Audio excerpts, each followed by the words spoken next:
we're going to jump in, just jump right in, and we're going to do the topic that I absolutely don't want to talk about, that I think is pointless, but everyone in my liberal circles, because yes, even though I'm a leftist, I do still hang out with some of you Democrats.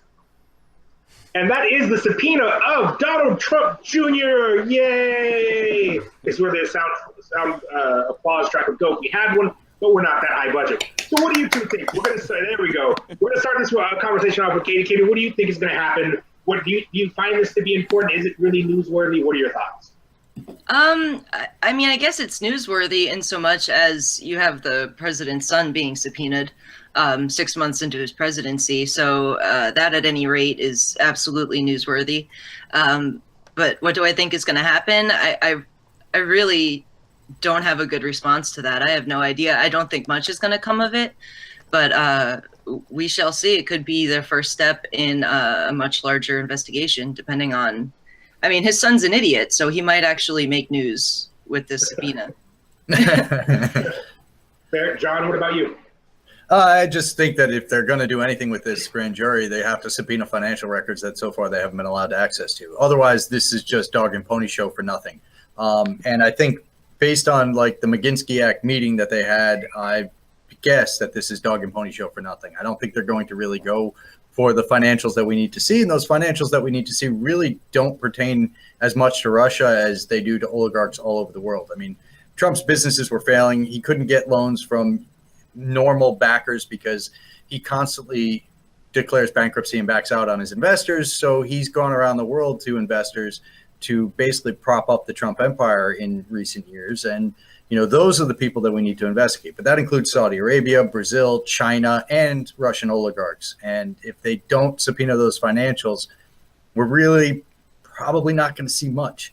Now, I'll be happy to eat those words if it proves that Trump's son was such an idiot that he did something so heinous. But so far from the Russia investigation, I don't see anything. So I just have to say that usually I would absolutely agree that this would come to nothing. But that's if we were dealing with regular politicians who are smart enough to know not to say, incriminating things. And we have in the Trump family people who aren't very bright, people who aren't very savvy, and people who don't listen to lawyers and other people who do know what they're talking about. So in that regard, I think maybe he'll say something by accident. You just never know with these guys. Yeah, but the thing that I see, I mean, like the most legal ramifications I can see from the meeting with the Russian lawyer was an FEC violation of an in-kind donation. And so that they can get him on, but where is that going to lead to? It's not going to lead to the ultimate collusion that everyone's looking for. It's going to lead to something embarrassing. And so, yeah, it's important, but the FEC, the way they've been impaneled and the way that they've been acting for the past couple of years, they really don't do anything or go anywhere. And so if that's the crux of it, if this Russia meeting is the crux of it, where he might have gotten documents and dirt on somebody, no. Now, if he said, if we become in power, we're going to lift sanctions or something like that, that's an improper behavior, but I'm not necessarily sure that that amounts to anything other than, it definitely doesn't amount to the level of the Reagan campaign in 1979 or even the Nixon campaign or even, some of the other campaigns in recent memory. But maybe they'll have something. I don't see it. But then again, I'm the permanent skeptic on Russia hacked the election. So I don't see any of this going anywhere other than letting the Democrats have an excuse to stay in power.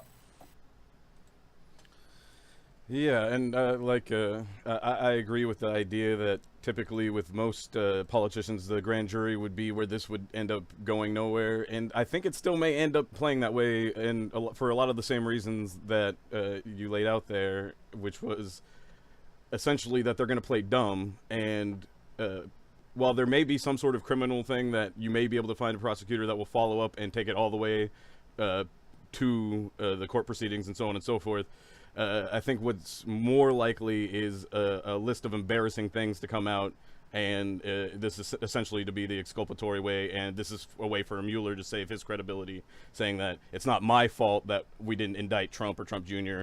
because I did my job, I did the investigation, and a grand jury came to the conclusion that we don't need to continue, or that a prosecutor looked at the grand jury's indictment and decided that we're not going to pursue this further because we don't think we're going to get a conviction. For a lot, again, it also reminds me of Hillary Clinton's defense against when James Comey mentioned that she was extremely reckless or extremely careless, and that she just didn't know what the classification markings were and those things, and there was no intent to do anything wrong. I think we're going to find ourselves following a very similar path to that, and that essentially what it really boils down to is there anything that Donald Trump can't pardon folks for, and is there going to be something bad enough to make the political will for 13 or more Republican senators to try and impeach Donald Trump, which I think is the far stretch, because I don't think that their bases in their particular locales are going to give them that opportunity. But I'll pass it back to the panel. Well, I think that all of that also can be set aside if they start subpoenaing financial documents. If that's the case, we're going to see a real investigation. I mean, with that caveat, I would agree. I agree in part with a bit of what everybody said. Personally, I don't think anything's going to happen, right? I mean, we've seen these kind of things happen before. We have a good idea of, hey, he's rich. He's really not going to face any punishment, even if anything did come up. Sure, you have the whole high crimes and misdemeanors thing, but the reality of this is it feels like a dog and pony show to me. Personally, I don't really give two shits about Donald Trump and any supposed Russia connection at this point. I really don't care. I think it's tiresome. I think it's a distraction from actual issues that we have going on in this country. But that's just my opinion. I don't think we're going to see much happen. But just keep in mind that at a grand jury, the saying is a prosecutor can indict a ham sandwich. So if you don't see an indictment come out of this, keep in mind, and that's probably the prosecutor not wanting an indictment. An indictment is almost guaranteed when you have a grand jury subpoena, because it's entirely in favor of the prosecution. The defense has no real question to defend themselves. Witnesses witnesses don't know what the grand jury's been told previously, so they can't really lie and try to save their own skins or to save the defense's skin. So if there is no indictment after this, it's because the prosecutor simply did not want one. It was all political theater, and the world is going to keep turning because the Republicans don't want an indictment out of this. So that's my thoughts on this. I just want to go around real quick and see if anybody has any last thoughts on this before we move on to a different topic, because again, I don't see much point in us giving it too much play unless people do have any thoughts that they want to say on this. I just want to say that I'm glad they're doing the investigation. I want to get it over with so that we can move on from this being a talking point. I don't think they're going to find any criminal collusion or any of the things that they really want to find. They're using it as a scapegoat. They're using it as a distraction, as an excuse. So let's have the investigation. Let's sort everything out, and let's get it over with so we can just move on. 100% agree. Yeah. All right. I'm glad we're all in agreement there.